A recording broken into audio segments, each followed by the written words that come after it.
Cannes, lundi 20 mai. Aujourd'hui, on a vu pour vous le nouveau Takeshi Miike, le nouveau Valeria Bruni Tedeschi. On a rencontré l'acteur japonais Takao Ozawa et aussi plein d'autres surprises. C'est parti!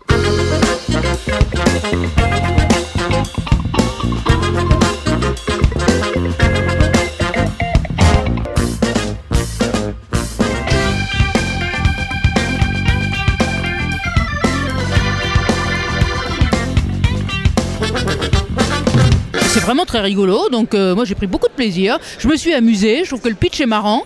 Voilà, après c'est pas le plus grand film de la Terre, c'est une série B assumée, c'est un western. C'est crétin, ça se prend pas du tout au sérieux, mais c'est un film qui est extrêmement bien fait, c'est un film qui est assez drôle, il y a pas mal d'actions, Miike il commence à vraiment maîtriser sa mise en scène, etc. Donc ça commence à être du cinéma assez solide. Il n'y a rien qui fonctionne, je comprends vraiment pas ce que fait ce film en compétition officielle, vraiment c'est affligeant.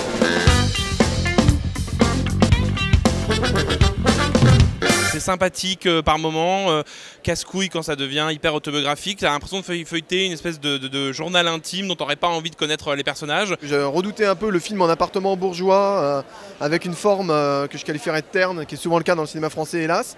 Et là la forme est très belle, c'est très élégant, c'est des choses profondes tout en légèreté et les acteurs sont très bien. Elle est à chaque fois très écorchée vive, il y a beaucoup de cris, beaucoup de pleurs. Donc il y a des moments où c'est très bien et puis il y a d'autres moments, j'avoue que j'en fais plus trop. Vraiment anecdotique, si ce n'est même un peu pénible par moments.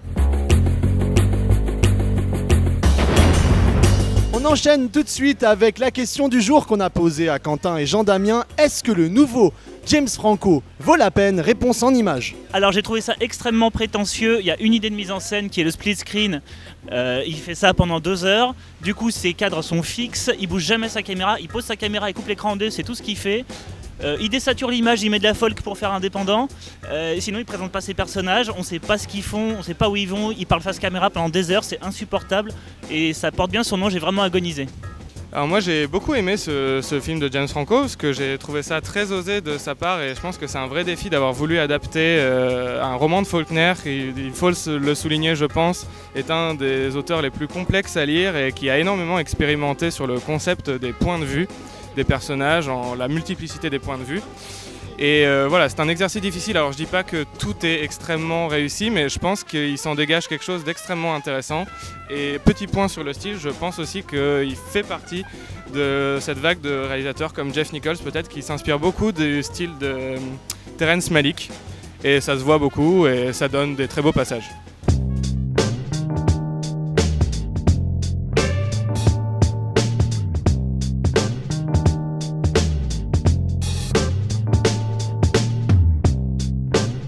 基本的にこうすごく現場の空気というものをすごく大事にする人で、とにかくスタッフキャストがものすごくクリエイティブな状態というか、いつもこうワクワクドキドキしながら映画を作るっていう空気をね、毎日現場で必ず作ってる人なんで、そこが一番やっぱり俳優として楽しいし、ワクワクドキドキしますよね。いやまあすごく単純に嬉しいですよね。すごく嬉しいです。ただこう意外とこう自分は意外だったのは、こういう作品ってそのカンヌとかこういう世界とはちょっと違うジャンルの映画だなと思っていたんで、逆にこういうところでピックアップされたってことに驚きも同時にはすごくありますし。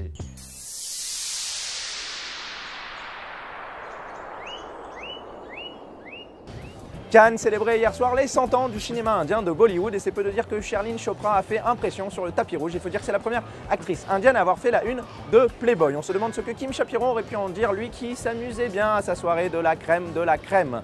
Mais c'est sérieux aussi Cannes, on défend l'exception culturelle, notamment Michel Hazanavicius et Harvey Weinstein. Autre question, pourquoi est-ce que les films français sont diffusés tôt pendant le festival? Eh bien parce que beaucoup d'acheteurs s'en vont dès le mercredi. Acheteurs, un problème que n'aura pas Guillaume Gallienne qui a rencontré un gros succès avec son film Les Garçons et Guillaume à table. Guillaume Gallienne qui signait d'ailleurs le papier prouvant que c'était bien là son premier film et qu'il pouvait concourir à la Caméra d'Or. Allez, dernier point, nous on s'est fixé un défi, aller à la soirée mardi soir au Bulgari Rooftop de Cléopâtre. Pourquoi? Parce qu'il y aura Jessica Chastain. Si vous avez des tuyaux, des astuces, s'il vous plaît, n'hésitez pas, c'est sur le hashtag CanMSN.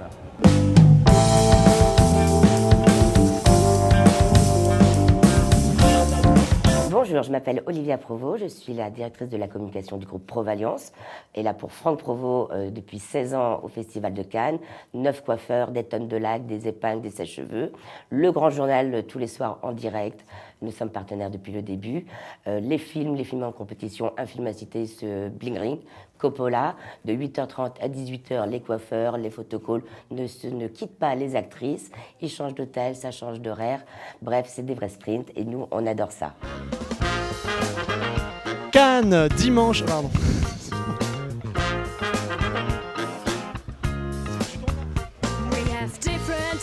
Hier soir, Cannes célébrait les 100 ans du cinéma indien.